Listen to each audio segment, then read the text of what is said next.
charcoal, building successful business relationships. Some of my topics are similar to Daisy's topic or David's topic, but I think it's in a different point of view, like from a foreign person. Okay. Excellent. Oh. Okay. And the first question is, are relationships really so important to doing business in China? Yes, relationships are really important, but not significantly more important than they are in the West. And the Chinese term for relationship is Wang.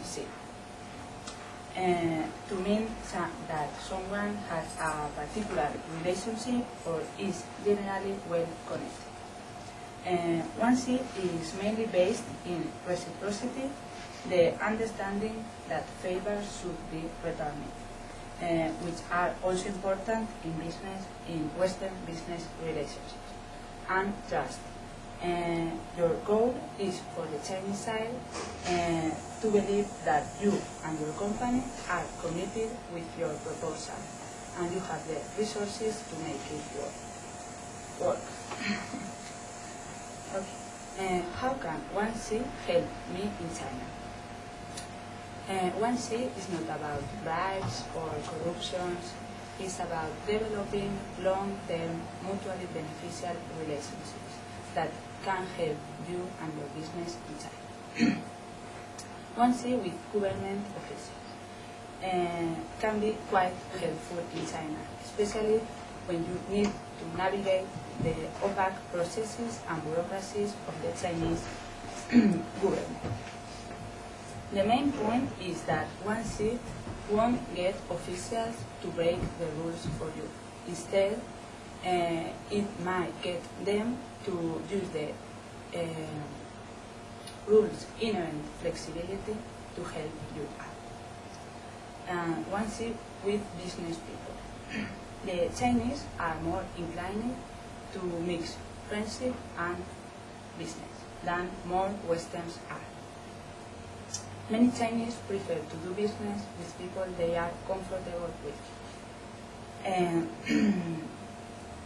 And one of the most common business favors is to give or recite introductions to one's contact. But how can I develop my own ones? The key is to be proactive. Don't be afraid of being an obvious networker, because in China most people are networking pretty much all the time. Okay? And now I am going to speak about an interesting subject, Chinese business etiquette, and saying and doing the right things in China. What is the appropriate behavior to doing business in China? Some people say that good manners make good business, and this is certainly the way that things happen in China. Being polite and good manner is the only way to make business here. Here we have some keys to success. Dress. Chinese business people tend to dress conservatively, but this doesn't mean dressing down. The Chinese like to see the evidence that you have reached a certain level with your company and you know how to dress accordingly. Value seniority. The Chinese strongly value seniority, and they want to know who the company's leaders are.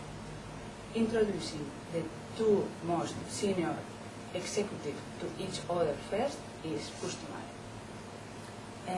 By placing the family name in front of the given name in the business card, the Chinese show respect for their elders. Okay, and the business card. Okay, this card, we have an example here. This is my own business card. This card should include your name, title, company, and email address. One side of the card should be in Chinese and the other side should be in English. Okay. You usually exchange your business card before you sit to start a business dealing or start a banker. When you present the business card, you should hold the long side of the card and present it to the auditors. Present your card with the Chinese side facing up and treat a person's business card with respect. Okay, another different thing about Chinese business etiquette, the Chinese banking. Usually the Chinese first host a banquet in your honor, and knowing how a Chinese banquet works, show your business partner that you know a little bit about Chinese tradition and etiquette. 3 important aspects. Arriving at the restaurant. The Chinese generally take their meals earlier than more Westerns do. Expect that a Chinese banquet should start around 6 p.m. and finish around 8 p.m. And the Chinese are very punctual, and you have to be sure to show up on time to the Chinese banquet or to the business deal. Arranging the seating. Seating is extremely significant on a Chinese banquet. You have to remain standing and allow the Chinese partner to arrange the seating.